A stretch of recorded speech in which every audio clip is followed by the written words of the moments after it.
Hello, Symposiast. I'm Dr. Angela Puca, Religious Studies PhD, and this is your online resource for the academic study of magic, esotericism, paganism, shamanism, and all things occult. Today we talk about Alessandro di Cagliostro.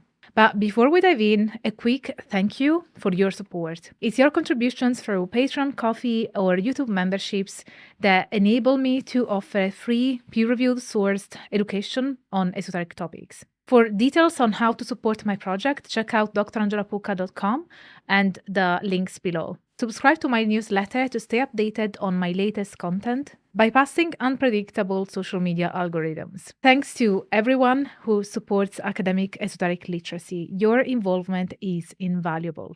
Now let's get started with today's discussion.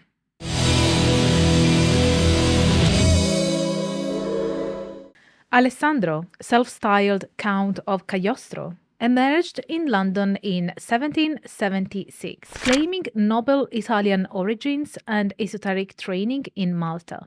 Apparently, his spirit animal was less eagle and more peacock. Gaining fame as a healer and a Freemason, he was accused of being the Sicilian conman Giuseppe Balsamo. Cagliostro introduced High Egyptian Freemasonry in Naples in 1777 and traveled extensively across Europe. In France, his friendship with Cardinal de Rohan led to his involvement in the scandalous affair of the diamond necklace, which implicated Marie Antoinette and fueled pre-revolutionary discontent. Although acquitted in 1786, Cagliostro's reputation suffered. Cagliostro's involvement in the diamond necklace scandal makes you wonder if he mistook enlightenment for enjewelment. He attempted to revive his Masonic activities but faced opposition.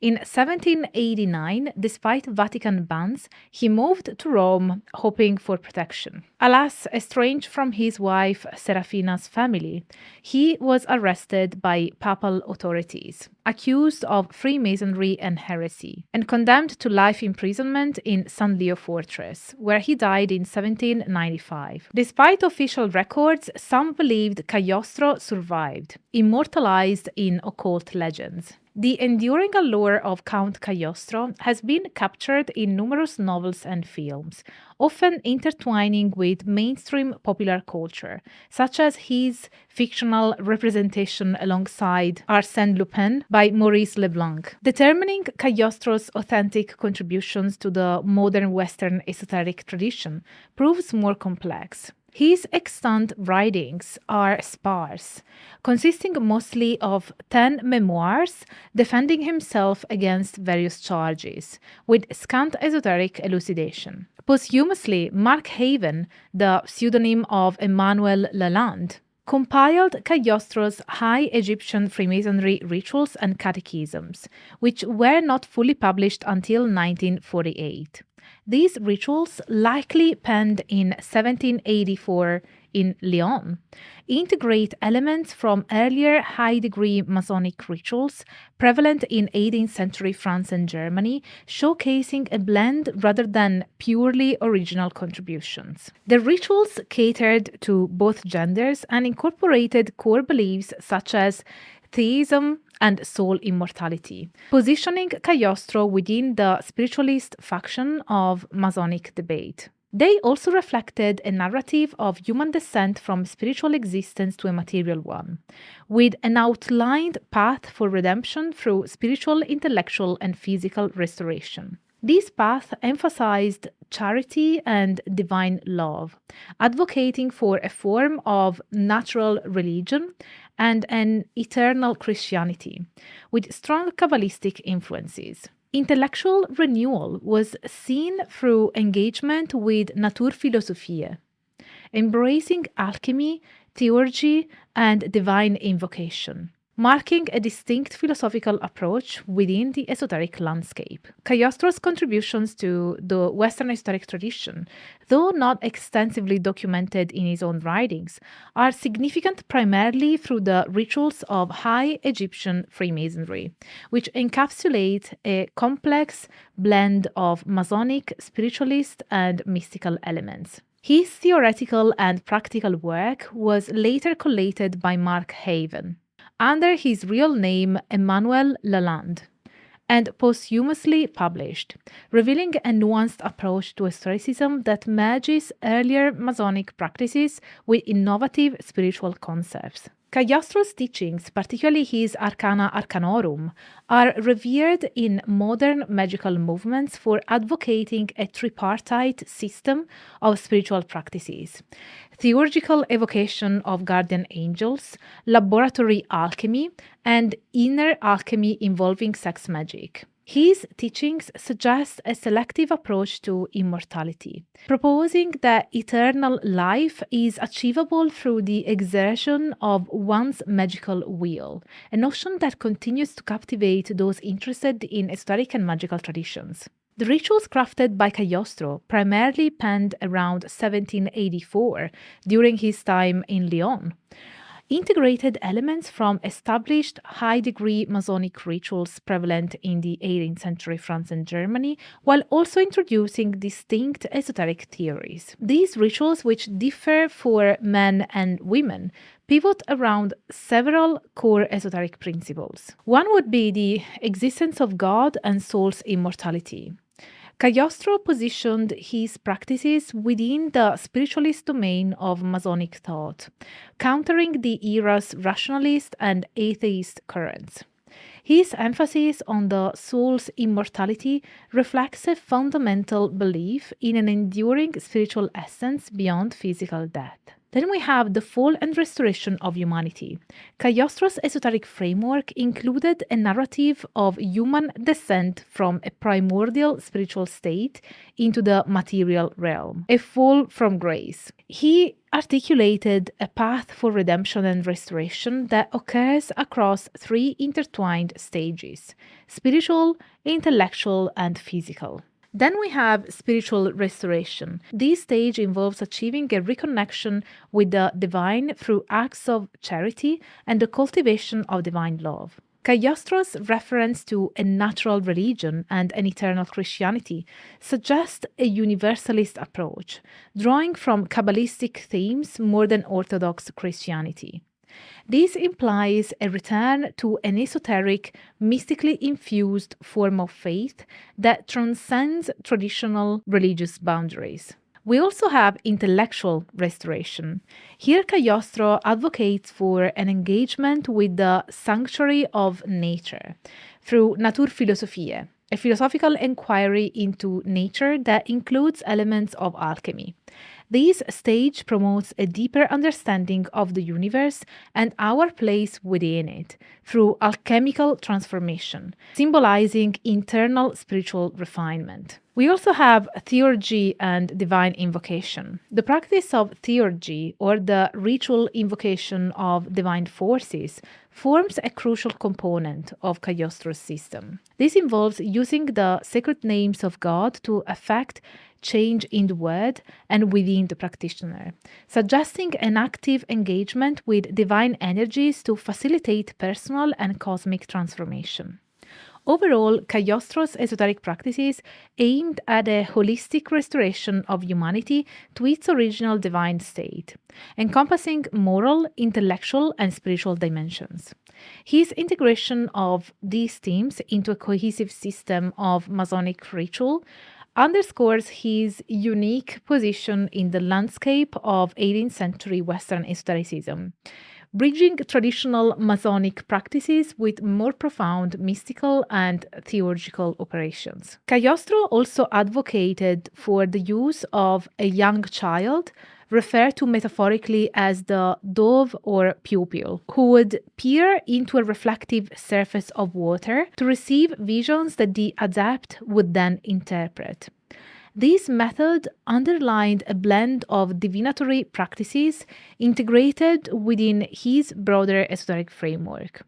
Additionally, he proposed a process of physical restoration, which, while conferring tangible benefits to the practitioner, also held deeper symbolic significance. Upon completing the stages of restoration, initiates in High Egyptian Freemasonry achieved the status of elected master, endowed with remarkable capacities in both theurgy and healing arts. These masters had the ability to transmit their magical powers to disciples, thus perpetuating a lineage of spiritual capabilities that were, however, contingent upon their ongoing connection to the order's central figure, the Grand Copt, or Cagliostro himself, whose powers were depicted as divine gifts rather than innate abilities. Marc Haven, in his interpretations, framed Cagliostro's methods within a Christian mystical context, but critiqued the efficacy of the Magos'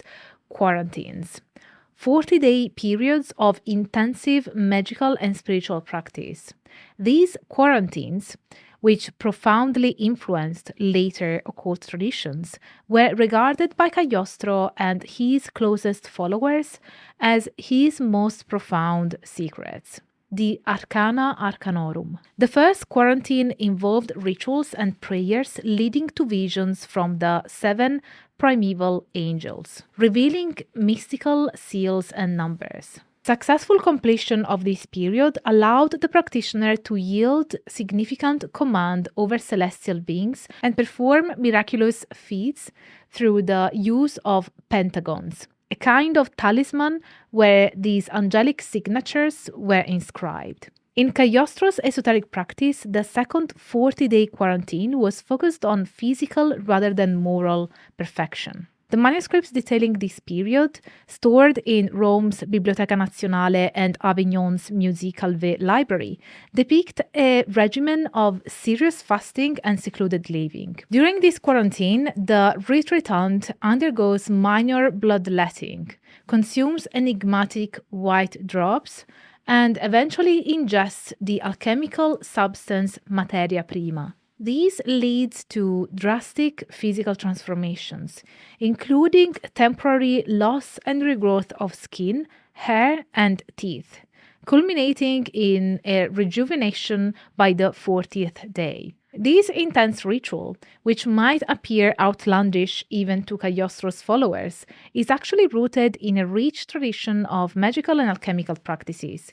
It resonates with rituals from the German Gold- und Rosenkreuz, particularly a process described in the Thesaurus Thesaurorum, which involves creating a philosopher's stone from one's own blood mixed with other elements like gold and urine. This ritual can be understood on 2 levels, as a physical alchemy involving the distillation of substances, and as a form of internal or sexual alchemy where the body itself is the laboratory. Cagliostro's rituals had so many stages of transformation, it's like he was trying to turn himself not just into a new man, but into an entire celestial choir. These practices echo elements from the German order of the Gold- und Rosenkreuz, and possibly the Asiatic Brethren, suggesting an amalgamation of various Western esoteric currents. The summoning and interaction with guardian angels, a common practice among 18th century occult circles, underscores the theurgical orientation of Cagliostro's esoteric doctrine, which emphasized direct engagement with divine entities through talismans, seals, and other specific ceremonial objects to achieve spiritual perfection and moral transformation. In conclusion, Count Cagliostro remains a captivating figure in Western esotericism, with his life and works reflecting a profound engagement with mystical and magical practices. Though his contributions were not entirely original, they significantly synthesized 18th century Masonic and spiritualist elements with mystical and theurgical practices. His rituals and teachings, particularly through High Egyptian Freemasonry and the Arcana Arcanorum, continue to influence contemporary esoteric thought. Cagliostro's enduring influence and the fascination he inspires underscore his significant impact on the pursuit of spiritual knowledge and transformation. Cagliostro's legacy in esoteric circles has proved more durable than any philosopher's stone. Turns out the real magic was in the mystery all along. This is it for today's video. If you watched until this point, leave me a philosopher's stone emoji. Now, my dear symposiast, This project of delivering free academic knowledge based on peer-reviewed scholarship can only exist thanks to your support. So if you have the means, I would really encourage you to consider supporting my work with a one-off PayPal donation, joining my inner symposium on Patreon or Ko-fi, super thanking me in the comments, and checking out my services at drangelapuca.com. You can book private lectures, tutoring sessions, commission a video, and much more.